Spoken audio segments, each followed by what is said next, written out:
Hey. I asked for one thing, not to have to look at my face over there. Oh, sorry, we forgot. The decorator didn't come so in glittery. yesterday. It's so glittery. Listen, a few things here. There has been anarchy at the radio station. Great anarchy. I love to tell the scenes, the behind-the-scenes stuff. I really feel like people were ready to go on strike. They increased the price of the Diet Pepsis to $1.50 in the machine. They bring in a new machine, which accepts everything. It's fancy, and then they up the price to $1.50. The people have spoken, and it's back down to $1.25. Well, because no one was buying anything. Yeah. Mm-hmm. Well, Call it our little Bernie Sanders, Donald Trump moment here at the radio station. I was, I don't know if I should say this. I was told that there was an error, not only in that end, but across the board where everything was $1.50. So items in there that weren't supposed to be $1.50, that were supposed to be a little more. Does that affect me? I don't buy items. Yeah, other items, right? That kickstart, though, So you don't was care. going. Yeah. Yeah. I believe they owe me a couple of sodas. Wasn't there an SNL bit, though, how convenient?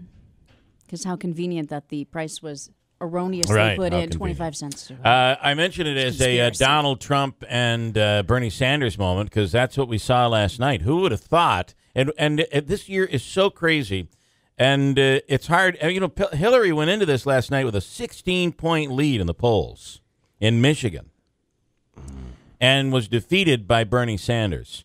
It goes to show you, I don't think you can trust anything. And I'm going to change a theory that I had long ago. I had said there's no way that Donald Trump, he can win the Republican side, but there's no way he'll make it through in the general election. I don't know about that. These people that are voting for Bernie Sanders, I don't think they're all left-wingers. These are like white people that are middle-class people. I think these people are fed up, and they're very much like the Donald Trump voters. And I'm not sure that when this is all said and done and Hillary wins the nomination, which I still think will happen, I'm not sure they vote for Hillary. I think that Donald Trump could be the president of the United States. I can't believe I'm saying it. Yeah. But think about this. Doesn't it? Every day that goes by, it seems more possible. I don't know. It's crazy. So last night, Christine and I, you were just breaking down the numbers here. What, Trump won 3? Trump won. He took. I'll give you the total numbers here. Yeah, Cruz won one. Cruz won in Idaho. Yeah, and then Trump won Rubio, Michigan. Nothing. Right. It's going to be very interesting It's to a see. shame. It's going to Man, be that's a interesting to shame. see what happens with Florida and Ohio. That's going to be. And if Rubio doesn't win Florida, can we agree that he should be out? Oh, absolutely. And he's Well, I been think he saying, will be. Yeah, He's basically saying, he's got to win Florida. listen, I know I'm not doing anything right now. I know I'm not winning and no one's voting for me, but don't forget my home state of Florida.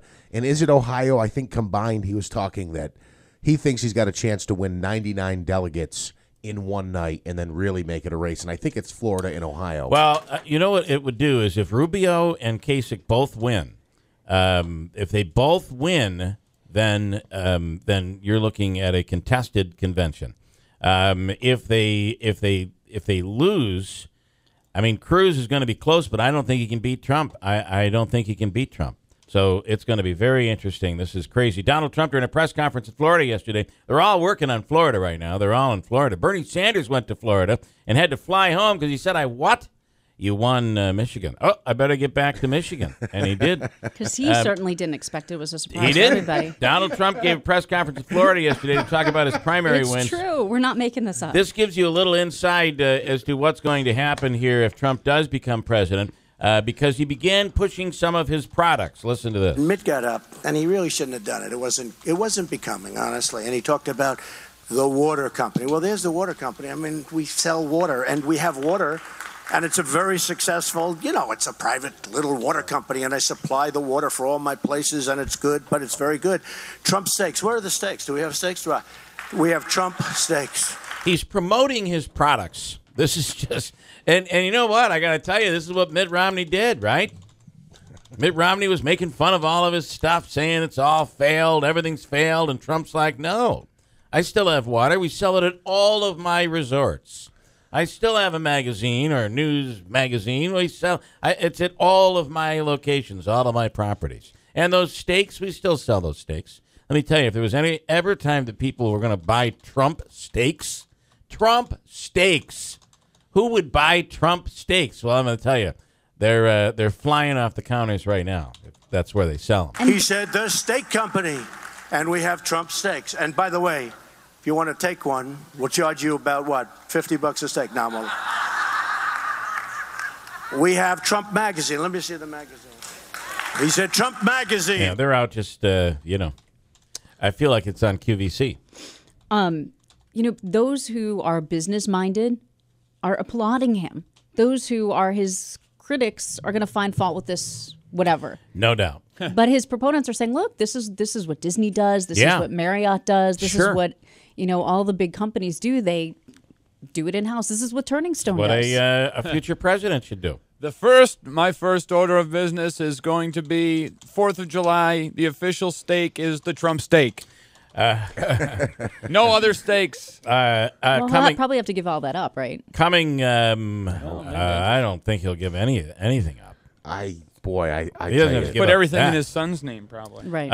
Anyway, this kid that is Ryan Quinn, who you guys saw, over Cavallo's or somewhere? He was at Shots one night. And this was, this might have been a year and a half ago. He's on The Voice and has just been wowing the audience, just wowing the judges. He's in studio, and he's going to perform for us this morning in studio. Really excited. We're hoping he can. We're still waiting on word if he can or not, because there are some... Oh, they might not let him perform? Yeah, so we're really? We're going to wait to hear the word on that. All right. Well, we'll just make him, Andrew. We got to make him. We brought a guitar. His music if he has it. We could always fake it if we have to. No, we can't do that. Anyway, he's in studio. He is in studio, though, right? We're going to talk to him. He'll be in studio. Yeah. Ryan Quinn.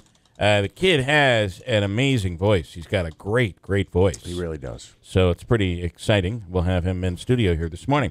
Tony Pacini giving his state of the county yesterday, and really shooting for the seats. He is calling for some pretty big changes. Have you read into any of this here?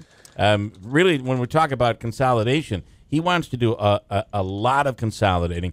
And when you look at the numbers, and he went over the number of villages, and there, of course, there's 3 cities, I think, in Oneida County. The number of villages, the number of towns, the number of municipalities, the number of fire companies, the number of DPWs, the number of electric companies. I mean, the list goes on and on and on. And what he's saying is it's time we all have to really work together, at the very least with shared services. But he seems to be going beyond that. He's talking about the big consolidation word and saying, hey, isn't it time? We'll see. He's in studio later on this morning as well. We'll talk to him. And how about the weather? We're going to have our first 70-degree day today. Is that right? And where they were calling for clouds, it looks like we'll have sun and clouds through the day today. So a pretty nice day on the way. That's an understatement. I mean, it might be our first 70-degree day. And do you know this? I just kind of discovered, we've talked about how this daylight saving time has been extended. And it happens later in the fall and earlier in the spring. And this might be one of the earliest times that I remember. But daylight saving time goes into effect this weekend. Yeah, this Sunday. Yeah. And which means it's getting dark at around 6:15 right now. Mm-hmm. This weekend, it'll be 7:15. So if the weather keeps cooperating, you'll be able to get outside, stay outside a little bit. Here's Christine with an update. 6:23.